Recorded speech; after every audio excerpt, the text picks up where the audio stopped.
Hi everyone, welcome to missile classes. और सभी students का डिमांड था कि सर हम लोगों को सब्जेक्टिव क्वेश्चन करवाइए, तो फाइनली मैं आज आपके सामने लेकर आया हूं सब्जेक्टिव का लेक्चर नंबर 1।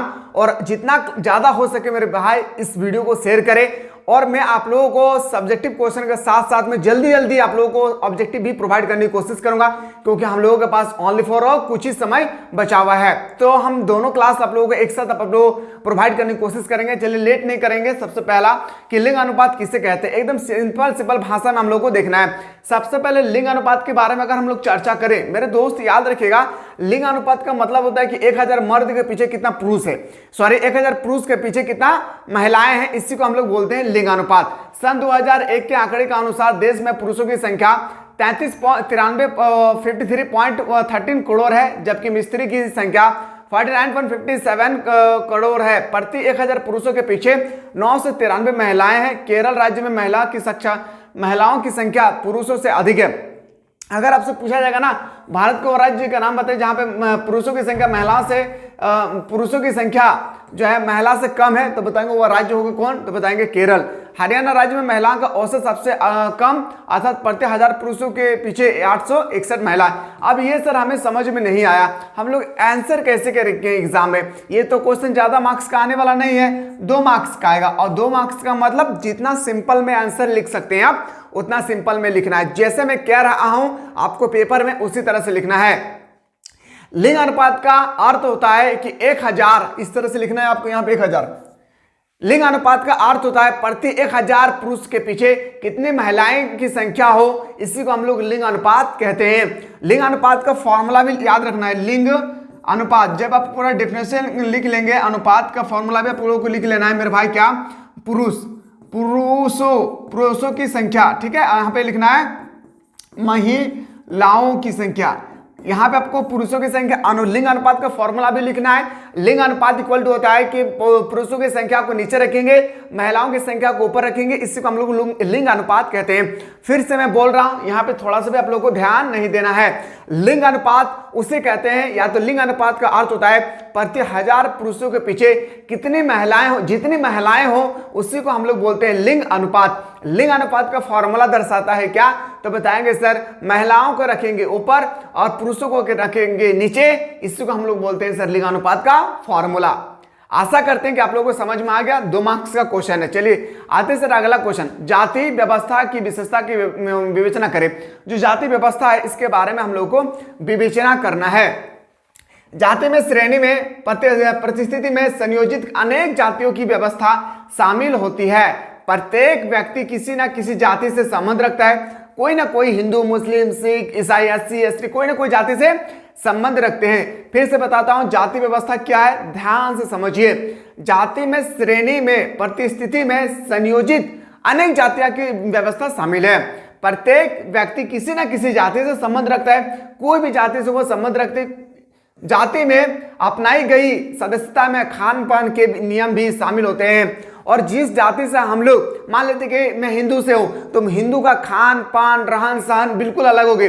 मुस्लिम लोग हैं तो उनका खान पान रहन सहन बिल्कुल अलग होगी। सिख लोग हैं, खान पान रहन सहन बिल्कुल क्या होगी, अलग होगी। इस तरह से मैं बोल सकता हूं अलग अलग जाति का अलग अलग रहन खान पान सहन सब होती है। समझ में आ गया होगा। चलिए ये क्वेश्चन 3 मार्क्स का आने वाला है। प्रत्येक व्यक्ति की अपने माता पिता व पूर्वजों द्वारा अपनाई गई जाति को ही अपनाता है, और जिस तरह से मैं जिस जाति से संबंधित हूं, आने वाला जो मेरा जनरेशन होगा वो भी मेरा ही कास्ट की होगी। यहाँ पे ये चीज बताया जा रहा है। माता पिता यानी माता पिता, हमारे माता पिता मान के चलिए, माता पिता और पूर्वजों, मान लेते मेरे दादा दादी, उसके दादा दादी द्वारा अपनाई गई जाति को ही अपनाते हैं। हम वही जाति को अपनाए हैं। वह अपनी जाति का परित्याग नहीं कर सकता, और मैं अपनी जाति का परित्याग नहीं कर सकता हूं, और ना वह इससे बदल सकता है, और इससे मैं बदल भी नहीं सकता हूं। दूसरी तरफ जाति उस व्यक्ति को जाने से निकाल भी सकती है। प्रत्येक जाति में विवाह संबंधित कठोर नियम भी शामिल होती है, और अलग अलग जाति में विवाह मतलब समझ रहे, शादी का अलग अलग नियम भी होती है। हिंदुओं का अलग, मुस्लिम का अलग, क्रिश्चियन का अलग, आपका सिख का अलग, सबका विवाह का कल्चर जो है बिल्कुल क्या है, अलग अलग है। विवाह जाति के सदस्यों में ही किया जा सकता है, और विवाह जो है अगर मान लेते हैं कि मैं सिख जाति से हूं, मैं सिख के ही साथ शादी कर सकता हूं, मैं हिंदू से हूं तो मैं हिंदू से ही शादी कर सकता हूं। यहां पे वही चीज कह रहा है कि विवाह जाति के सदस्यों में ही किया जा सकता है, अपने सदस्य में ही किए जा सकते हैं, या तो अपने गोत्र में ही किए जा सकते हैं, किसी अन्य जाति के साथ नहीं, और किसी अन्य जाति के साथ हम लोग शादी नहीं कर सकते। यह है जाति व्यवस्था की विशेषता। जाति व्यवस्था की विशेषता के बारे में आएगा 3 मार्क्स का, तो मैं उम्मीद करते हैं कि आप लोग इस तरह से आप इजीली से लिख लेंगे। चलिए आगाज करते हैं सर क्वेश्चन नंबर नेक्स्ट। क्षेत्रवाद क्या है? याद रखिएगा मेरे भाई, मैंने आपको बताया था उपनिवेशवाद, आज हम लोग इसी में डिस्कस करेंगे क्षेत्रवाद के बारे में। एक खास क्षेत्रीय पहचान के लिए, एक खास क्षेत्रीय पहचान के लिए प्रतिपद विचारधारा जो भौगोलिक क्षेत्र के अलावा भाषा, सहजातीय आदि विशेषताओं पर आधारित होती है, उसी को हम लोग क्षेत्रवाद कहते हैं। ये भी क्वेश्चन आपके पेपर में 2 मार्क्स का आएगा, एक बार अच्छी तरह से देख लीजिएगा। आते से जनसंख्या नीति क्या है? याद रखिएगा मेरे दोस्त, जनसंख्या की नीति के बारे में आप लोगों को डिस्कस करना है, इसको हम लोग छोड़ते हैं फिलहाल। अब आते हैं सर जाति और वर्ण में क्या डिफरेंट है? जाति और वर्ण में क्या डिफरेंट होती है? चलिए हम लोग सबसे पहले जाति को देखते हैं। ऑलरेडी कास्ट किसे कहते हैं? पॉइंट नंबर 1, जाति एक बंध समूह है। जाति क्या है? एक बंध समूह है जो सामाजिक, धार्मिक एवं व्यावसायिक आधार पर विभाजित होता है। जाति बिल्कुल एक बंध वर्ग है जो सामाजिक, धार्मिक एवं व्यावसायिक आधारों पर विभाजित होती है। जाति व्यवस्था में छुआछूत को भावना होती है। मेरे भाई जो जाति होता है ना, जाति, इसमें छुआछूत होती है। हम लोग देखते हैं अक्सर हम लोग ग्रामीण इलाके में देखते हैं हायर कास्ट के जो होते हैं लोअर कास्ट से बिल्कुल क्या करते हैं? घृणा करते हैं। ठीक है, ये हमारे संविधान के आर्टिकल नंबर 17 में बताया गया कि कोई व्यक्ति अगर आपसे इस तरह से बिहेवियर करें तो अनुच्छेद 17 के तहत अपने नजदीकी थाना प्रभारी के साथ उसके नाम पे FIR दर्ज कर सकते हैं। FIR का फुल फॉर्म होता है फास्ट इंफॉर्मेशन, याद रखेगा, FIR, R से मतलब रिसर्च। ठीक है, चलिए आते हैं सर जाति व्यवस्था में छुआछूत की भावना रखती है। जाति व्यवस्था कठोर है, इसमें परिवर्तन लगभग असंभव है। अगर जो जाति को आप अपना लिए हैं उस जाति को परिवर्तनशील आप नहीं कर सकते हैं। आते हैं सर वर्ण। अब वो जाति के बारे में ऑलरेडी मैं पिछला क्वेश्चन में बता चुका हूं, जाति के बारे में उतना डिस्कस नहीं करेंगे, लेकिन वर्ण के बारे में विस्तार पूर्वक हम लोग को देखना है। पॉइंट नंबर 1, वर्ण व्यवस्था में व्यक्तियों के वर्गीकरण की व्याख्या अमूर्त उत्पत्ति के आधार पर की जाती है। पॉइंट नंबर 2, वर्ण व्यवस्था में छुआछूत की भावना नहीं होती है। जैसे जाति में छुआछूत की भावना होती है, ठीक यहाँ पे जाति में जो होती है छुआछूत की भावना, वर्ण में छुआछूत की भावना नहीं होती है। पॉइंट नंबर 3, वर्ण व्यवस्था जो होती है बिल्कुल लचीले एवं परिवर्तनशील है। जो वर्ण व्यवस्था है मेरे दोस्त, वो क्या है? वर्ण व्यवस्था लचीली एवं परिवर्तनशील है। जो लोग अपना वर्ण परिवर्तन कर सकते हैं, लोग अपने वर्ण परिवर्तन कर सकता है, वर्ण जो है लोग परिवर्तन कर सकता है, पर अपने जाति को परिवर्तन नहीं कर सकता है। पॉइंट नेक्स्ट, वर्णों की संख्या केवल 4 होती है। वर्णों की संख्या केवल 4 होती है। जैसे ब्राह्मण, जिसका उत्पत्ति कहां से हुई है? सिर से हुई है। क्षत्रिय, वैश्य, शूद्र, ये 4 वर्ण है, आपको अच्छी तरह से पता होगा। ठीक है, अगर वेद की बात करें कि वेद कितने प्रकार के होते हैं, तो वेद होते हैं मेरे दोस्त 4 प्रकार के, ऋग्वेद, यजुर्वेद, सामवेद, अथर्ववेद। अगर आपसे पूछा गया सबसे पुराना वेद कौन सा है, तो ऋग्वेद हो जाएगी। ठीक है, तो बोल सकते हैं सर ऑप्शन नंबर हम लोग का बिल्कुल याद रखिएगा, इसका आंसर वर्ण के बारे में और जाति के बारे में अगर डिफरेंट क्रिएट करने के लिए आ जाए पेपर में, तो आप लोग इसी तरह से लिखना है। अब आते हैं सर भारत में महिला कल्याण से संबंधित क्या है, और ये क्वेश्चन आपके पेपर में 5 मार्क्स का छपेगा मेरे दोस्त, इसको सही तरीके से समझिए, समझना बहुत जरूरी है। एक एक क्वेश्चन को, एक एक पार्ट को एकदम नॉर्मल तरीके से समझना चाहिए। चलिए मेरे भाई देखते हैं कि क्वेश्चन क्या है। भारत में महिला सशक्तिकरण राष्ट्रीय नीति 2001 के मुख्य उद्देश्य है। पहला उद्देश्य क्या है मेरे भाई? महिलाओं को अपने पूर्ण क्षमता को पहचानने का मौका मिले। 2001 में राष्ट्रीय नीति मतलब महिलाओं के अंदर जो शक्ति होती है ना, ताकत होती है ना, उसी के बारे में आपसे यहाँ पे लिखने के लिए कह रहे हैं। चलिए देखते हैं कि महिलाओं को अपने पूर्ण क्षमता को पहचानने का मौका मिले, पहला है। इस नीति का उद्देश्य सकारात्मक, पॉजिटिव थिंकिंग, सकारात्मक आर्थिक और सामाजिक नीति द्वारा ऐसा वातावरण तैयार करना है, ऐसा वातावरण तैयार करना है जिसमें महिलाओं को अपनी पूर्ण क्षमता को पहचानने का मौका मिले, साथ ही उनका पूर्ण विकास हो। समझ में आ रहा है? आशा करते हैं महिलाओं को अपने पूर्ण क्षमता मतलब पूरी तरह से अपनी क्षमता के बारे में पहचानने का उनको मौका मिले कि महिलाओं को क्या क्या है शक्तियां दी गई है। इस नीति का उद्देश्य सकारात्मक और आर्थिक सामाजिक नीति द्वारा ऐसा वातावरण तैयार करना है जिसमें महिलाओं को अपने पूर्ण क्षमता को पहचानने का मौका मिले, साथ ही उनका पूर्ण विकास हो और महिलाओं को दबोच कर ना रखा जाए बल्कि उनको रखा जाए, ढीला छोड़ के रखा जाए, ताकि पुरुषों के साथ कंधे से कंधे मिलाकर महिलाएं भी अपने विकास की ओर कदम बढ़ा सके। पहला पॉइंट 2 समझ में आ रहा है जी? मैं एकदम सिंपल, मैं कोशिश कर रहा हूं ना कि एकदम सिंपल भाषा में आप लोगों को मैं बताऊं, ठीक है? मैं कोशिश कर रहा हूं एकदम सिंपल भाषा है। एक बार अच्छी तरह से ना इसको नोट कीजिएगा। सभी क्षेत्रों में महिलाओं को समान स्तर होना, सभी क्षेत्र में, चाहे नौकरी के क्षेत्र में हो, चाहे सार्वजनिक क्षेत्र में, दुनिया के किसी भी क्षेत्र में हो, महिलाओं को समान स्तर दिया जाए। महिलाओं को पुरुषों की भौतिक, राजनीतिक, आर्थिक, सामाजिक, सांस्कृतिक, नागरिक सभी क्षेत्रों में समान अवसर मिले। क्या मिले दोस्त? समान अवसर मिले। जिस तरह से महिलाओं को पुरुषों को मिल रहा है, ठीक इसी तरह से महिलाओं को भी मिलना चाहिए। आते सर पॉइंट 3, सार्वजनिक पदों पर महिलाओं को समान सुविधाएं। सार्वजनिक पदों पर महिलाओं को जो समान सुविधाएं हैं इसके बारे में देखना है। देखभाल, प्रत्येक स्तर पर उन्नत शिक्षा, जीविका एवं व्यावसायिक मार्गदर्शन, समान पारिश्रमिक, सामाजिक सम्मान सुविधाएं मिलती है। यह है सर महिलाएं जो हम लोगों को पुरुषों के साथ कंधे से कंधे मिलाकर के अपने विकास कर सकती है। आते हैं सर नेक्स्ट पॉइंट पे। पॉइंट नंबर नेक्स्ट आपसे कहा गया है क्या? समझिएगा कि महिलाओं के विरुद्ध सभी प्रकार के भेदभाव का उन्मूलन, मतलब महिलाओं के प्रति कोई भेदभाव नहीं होना चाहिए। कहीं पर भी महिलाओं के साथ कभी भी कोई चीज के लिए भेदभाव नहीं होना चाहिए। न्याय व्यवस्था को मजबूत करके महिलाओं के विरुद्ध सभी प्रकार के भेदभाव को समाप्त करना है। न्याय व्यवस्था को मजबूत करके महिलाओं के विरुद्ध सभी प्रकार के भेदभाव को बिल्कुल क्या कर देना है? समाप्त कर देना है। आशा करते हैं कि महिलाओं के सशक्तिकरण के बारे में अगर आपसे पूछा जाएगा तो आपको महिला से रिलेटेड कोई भी क्वेश्चन आए मेरे दोस्त, आपको आंसर इसी तरह से लिखना है जिस तरह से मैं आपको यहां बताया हूं। आते हैं सर अगला, समाज शास्त्र यानी सोशियोलॉजी। समाज शास्त्र के छात्र के रूप में हमारा सौभाग्य क्या है? समाज, ये क्वेश्चन उतना इंपॉर्टेंट नहीं है। मानवाधिकार क्या है? याद रखिएगा, व्हाट आर ह्यूमन राइट्स। मानवाधिकार क्या है समझिएगा। मानवाधिकार का हनन उपनिवेशवाद के प्रमुख। अब बोलेंगे सर हमें समझ में नहीं आ रहा उपनिवेशवाद किसे कहते हैं? तो कोई भी शक्तिशाली देश उपनिवेशवाद क्या है इसके बारे में वेरी शॉर्ट क्वेश्चन पूछेगा आपसे 2 मार्क्स का।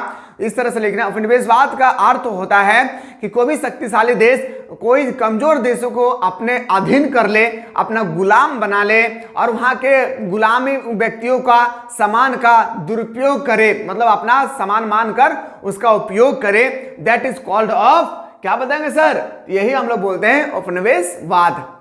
उम्मीद करते हैं समझ में आ गया होगा। मानव अधिकारों का हनन उपनिवेशवाद के प्रमुख तत्वों में औपनिवेशिक राज्यों के नागरिकों के मानव अधिकारों के हनन को भी सम्मिलित किया गया है। प्रत्येक उपनिवेशवादी राष्ट्रीय अपनी राजनीतिक आर्थिक सत्ता का प्रयोग कर उपनिवेशी नागरिकों के मानव अधिकारों का उल्लंघन करता है, जिसकी परिणति शोषणकारी नीति महिलाओं व बच्चे के साथ असामाजिक व्यवहार के रूप में देखने को मिलती है। यह है सर हमारा क्या है? यह हमारा मानव अधिकार। ठीक है, अगला क्वेश्चन पे आगाज करते हैं। जनजाति समस्या क्या है? अब हम लोग देखते हैं सर इसमें जनजाति समस्याएं जो होती है क्या क्या है, इसको हम लोग ध्यान पूर्वक समझते हैं जनजाति समस्या के बारे में। ठीक है, चलिए इससे पहले मैं थोड़ा सा एक क्वेश्चन और दिखाना चाहूंगा उपनिवेशवाद के बारे में, जो अभी मैंने आपको डिस्कस कर रहा था उपनिवेशवाद के बारे में, तो थोड़ा सा समझिएगा उपनिवेशवाद क्या है। पॉइंट नंबर नेक्स्ट कि उपनिवेशवाद की विशेषता का वर्णन है कि उपनिवेशवाद शक्तिशाली राष्ट्र की विस्तारवादी, मैंने अभी जस्ट बताया उपनिवेशवाद क्या किसे कहते हैं? जब कोई शक्तिशाली देश दूसरे कमजोर देशों को अपने अधीन कर लेते हैं, वहां के लोगों को गुलाम बना लेते हैं, वहां पर जाकर अपने मनमानी के रूप में कार्य करते हैं, उसी को उपनिवेशवाद कहते हैं। जैसे भारत के लोग उपनिवेश थे किसका? अंग्रेजों का। यस या नो? ठीक है, तो उपनिवेशवाद शक्तिशाली राष्ट्रों की विस्तारवादी प्रकृति को स्पष्ट करता है। उपनिवेशवाद वह दशा है जिसमें एक शक्तिशाली देश अपने से दुर्लभ देश पर अधिकार करके वहां शासन तथा कानून व्यवस्था को स्थापित कर लेता है।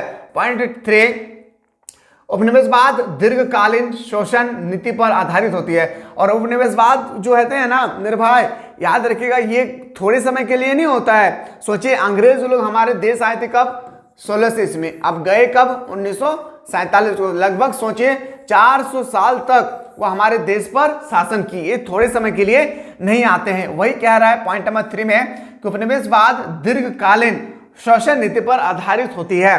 पॉइंट नंबर 4, उपनिवेशवाद में विदेशी सरकार द्वारा विभिन्न प्रकार को वैसी नीति को लागू किया जाता है जिससे देश को मूल्य निवासी आर्थिक दृष्टि से बहुत ही कमजोर हो जाता है। और जो भी पॉइंट नंबर 4 को समझिएगा, जब भी कोई देश दूसरे देश पर जाकर अधिकार कर लेते हैं वो ऐसा ऐसा नियम बना देते हैं कि वहां के नागरिक को जीना हराम कर देते हैं। जैसे भारत में बहुत सारे ऐसा नीति बनाए गए थे, अंग्रेज लोग जब हमारे ऊपर शासन कर रहे थे बहुत सारे ऐसा नीति बनाए गए थे जिससे भारतीय लोग उसका पालन नहीं कर पा रहे थे और इस तरह से पालन नहीं करने पर उनसे दंडित किए जाते थे। ये कौन किया था? अंग्रेज लोग। जैसे हड़प नीति है ना, ये सब क्या है? अंग्रेजों की देन है, जो भारतीय लोगों को काफी कष्ट का कठिनाइयों का सामना करना पड़ रहा था।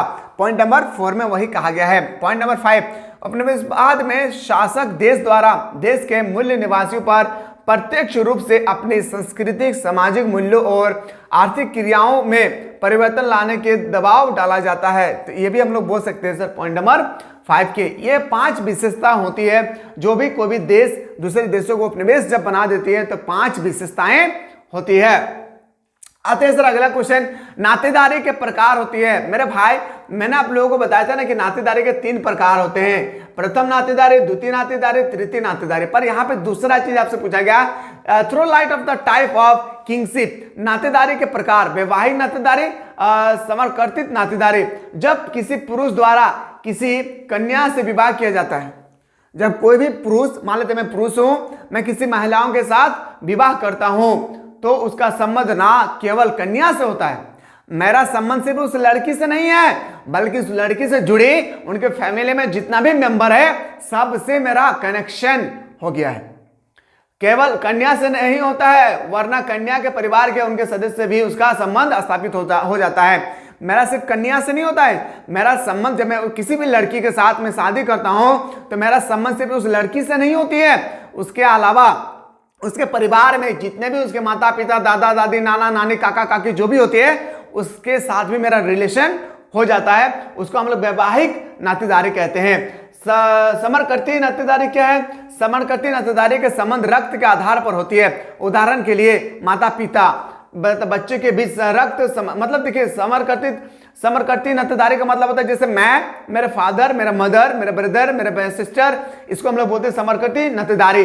लेकिन वैवाहिक नातेदारी का मतलब जब किसी भी पुरुष द्वारा किसी कन्या के साथ विवाह किए जाते हैं तो उसका संबंध ना केवल कन्या से है बल्कि उसके समस्त परिवार के साथ उनका संबंध होती है। उसी को हम लोग बोलते हैं सर क्या? नातेदारी के प्रकार, 2 प्रकार। ठीक है, चलिए सर अगला क्वेश्चन आते हैं, परियोजना कार्य का अर्थ क्या होता है? परियोजना जो कार्य होती है मेरे दोस्त, इसका आपको अर्थ बताना है कि क्या होती है।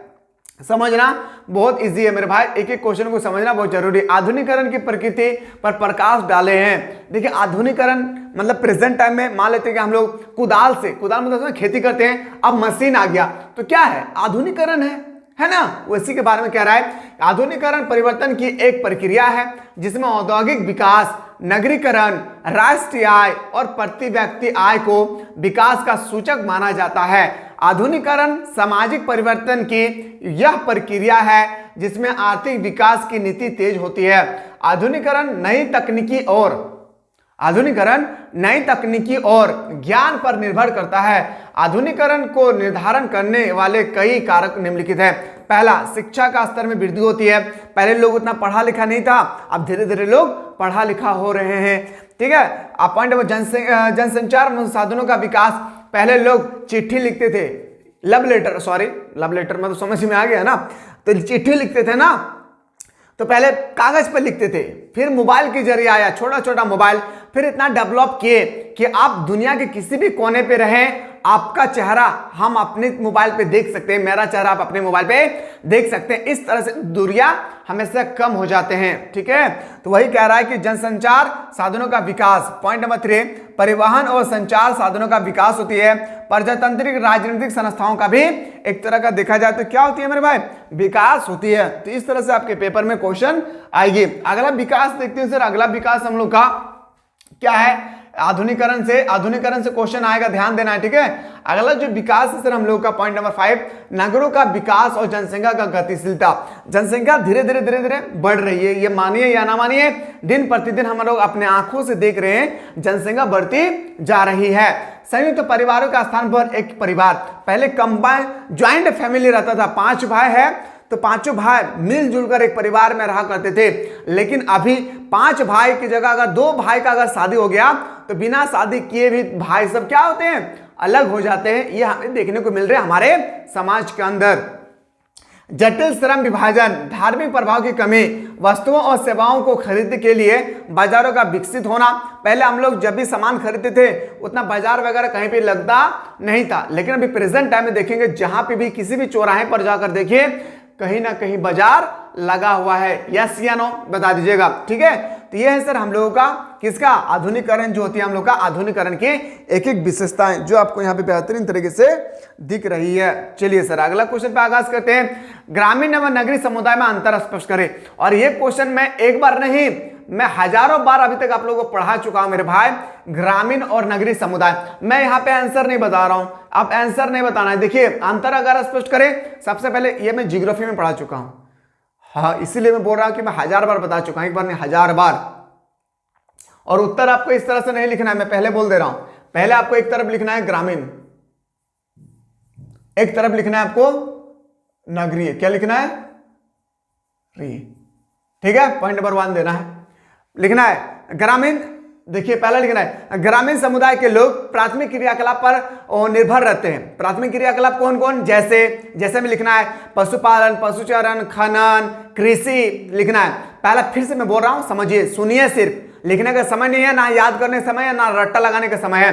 प्राथमिक सबसे पहले लिखना है ग्रामीण। ग्रामीण समुदाय के सभी लोग प्राथमिक क्रियाकलाप पर निर्भर रहते हैं, जैसे खनन करना, पशुपालन करना, पशुचारण करना, मछली पालन करना, लकड़ी काटना, वन है, ये सब क्या है, प्राथमिक क्रियाकलाप के अंतर्गत आते हैं। अगर मैं बात करूं आपका नगरीय समुदाय के बारे में, तो नगरीय समुदाय बिल्कुल द्वितीय क्रियाकलाप पर डिपेंडेंट होते हैं, जैसे विनिर्माण करना। पॉइंट नंबर 2 पे आते हैं, नगरीय समुदाय, ग्रामीण समुदाय का पॉइंट नंबर 2 में आते हैं कि ग्रामीण समुदाय में जनसंख्या घनत्व कम पाया जाता है, नगरीय समुदाय में जनसंख्या घनत्व ज्यादा पाया जाता है। पॉइंट नंबर 3, नगरीय समुदाय के लोग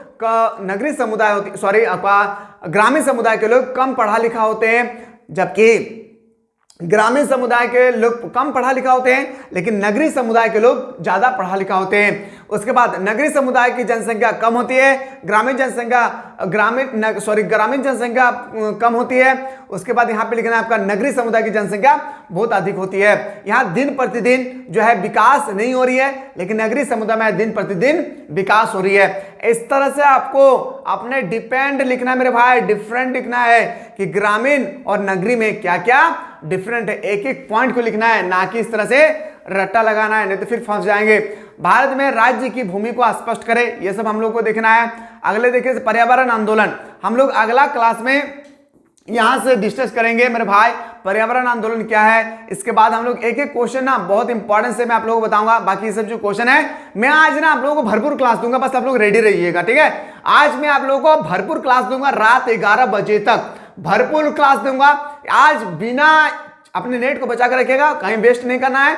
आज बिना आप लोगों का मेरे भाई पूरे साल भर नहीं पढ़े कोई बात नहीं है, लेकिन इतना बेहतरीन तरीके से ऑब्जेक्टिव सब्जेक्टिव की तैयारी करवा दूंगा, यकीन मानिए आपके पेपर में हूबहू छप जाएगी। मिलते हैं अगला वीडियो में, वेट कीजिए।